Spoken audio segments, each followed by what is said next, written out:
Welcome to Anjingwe Group Academy. I know it has been a while, but we are back. So today we are in Civic education class. The last time that I sent a video, it was about the Zambian constitution. That is in Civic education class. So we are just continuing from there. So we started looking at the parts of the Zambian constitution and what the titles are, and also the content of the Zambian constitution. So we say that in part 1 there is what we call the sovereign state. It describes who we are as Zambians, that we are a sovereign state where we rule ourselves. There is no country that can come and colonize us again. Then we say that the second part was composed of citizenship. It describes who a Zambian citizen is and who qualifies to be a Zambian citizen. Then from there, the third part talks about the fundamental human rights and freedoms. Talks about the rights that citizens of Zambia have, the rights that foreigners have. Then part 4 talks about the executive.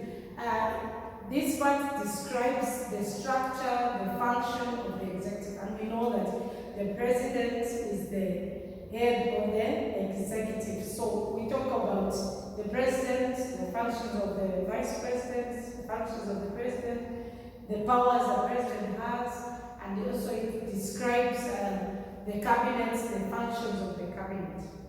Then from there we go to the part that talks about the legislature, and we know that the legislature is composed of the members of parliament, the laws that they make, the laws that the members of parliament make is called an act of parliament.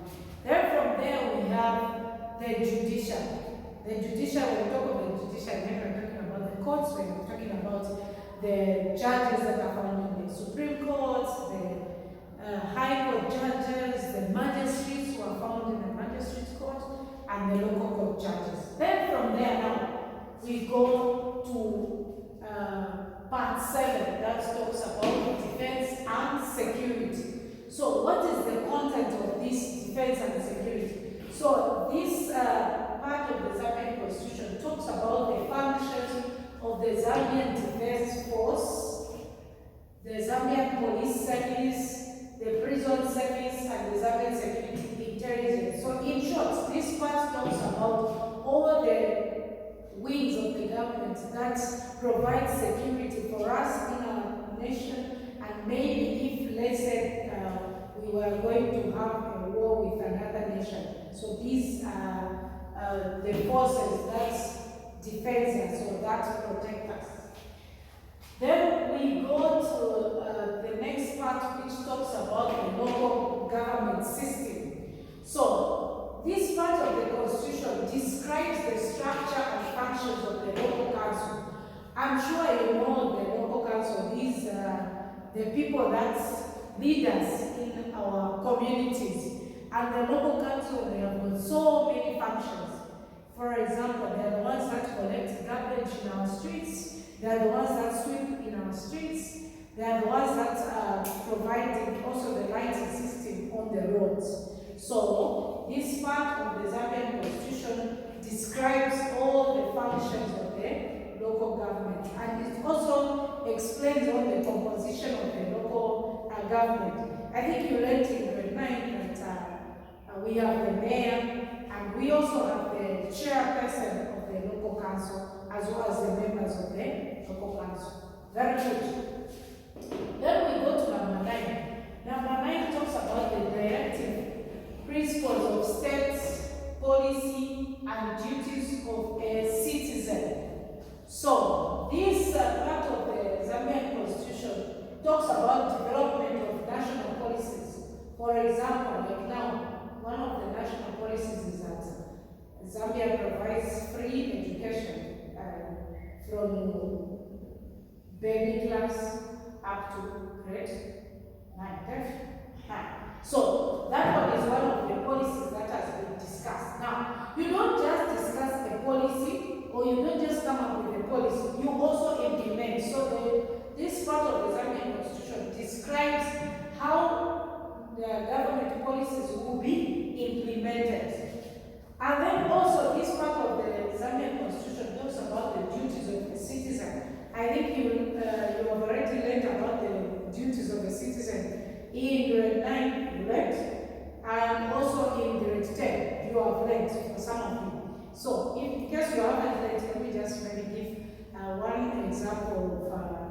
duty of a Zambian citizen.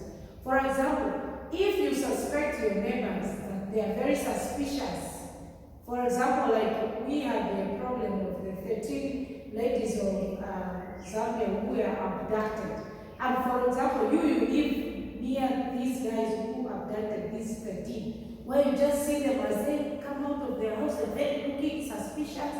They buy strange things, like they were buying condoms and pads, and they are men, like a weekly or every after 2 weeks. So when you become suspicious, you can report to the police that my neighbors look suspicious. So that is one of the duties of a Zambian citizen. Very good. Then part number 10 talks about the finance. This is where we're talking about the issues to do with money of the nation. So it talks about taxation. For example, the government gets tax from the minerals that we have in our country, or rather from the mines. So the mines give money to the government, and this money is used for several purposes. Construction of new hospitals, construction of schools. Yeah. So this part of the constitution talks about taxation. It talks about withdrawals of monies from the general revenues, how money will be generated, how money will be spent, and it also describes how financial reports are supposed to be presented and how often you can have quarterly financial reports or such. Then it also describes the functions of the Auditor General. I'm sure if you have paid attention, most of the times there will be the report from the Auditor General, and the Auditor General will give us reports on how money has been used, how we have heard of some government institutions have squandered government money. So it is this part of the Constitution that describes the functions of the Auditor General.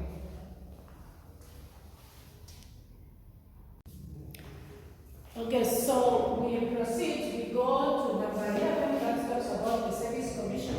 So this is the part that explains on the commissions that are created, or why commissions should be created. For example, the Anti-Corruption Commission. Yeah, and then it also explains about the pension laws and the protection that citizens have, especially those that contribute money to the pensions fund, how their money should be given to them. For example, like now there is a debate where they want to make adjustments to the issue of giving people their monies. They're saying that instead of paying money to someone who has retired, at least they should give them something before they retire, so that they use their money whilst they're still in the duty. Anyway, that is still in progress. It's still a debate, and they have not yet concluded on that one. Very good. Then we go to number 12, which talks about the Human Rights Commission. This part talks about why the Human Rights Commissions have been created and the independence that they have. Independence simply means they make their own decisions and they should not be influenced by the executive, the legislature, or the judiciary. And it also talks about the functions that they have with the Human Rights Commission. It also talks about the powers that they have. It also describes the composition of the Human Rights Commission. Then we go to number 13, that explains on the chiefs and House of Chiefs. So this one basically we're talking about our traditional leaders.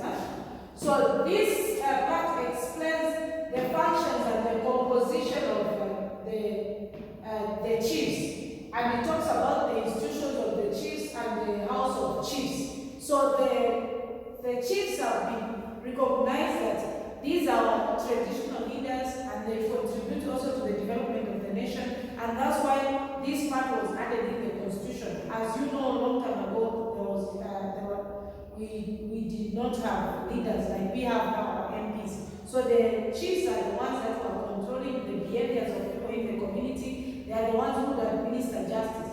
And so, as time went by, as we came up with the Constitution, that's how it was decided that even this part should be added in the Constitution, because they are our leaders and they are built from the time immemorial.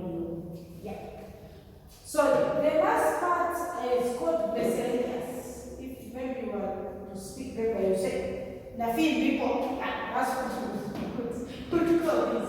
Yeah, so this part explains some of the things that cannot be included in the other parts, such as resignation, maybe what could cause an MP or a councillor or even a president to resign. So those are some of the things that are written here.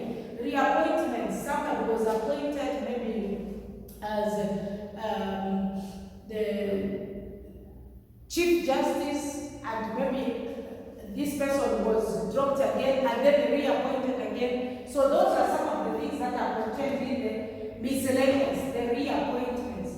You reappoint someone. Someone was given a position and maybe dropped due to some circumstances or problems that or things that they were indulged in, and then you reappoint them. So these are the parts of the Zambian constitution. So most of the times in the exam they will ask you, maybe, what does part 3 say in the Zambian constitution? Or they quote something in the Zambian constitution, for example, like on part 1, and they ask you which part of the Zambian constitution describes that Zambia is a sovereign state. So then you just need to say part 1. As simple, as straightforward as that. So please don't forget to like, share, and subscribe to Angie Onyufu YouTube channel. So ciao ciao, at least once in a week.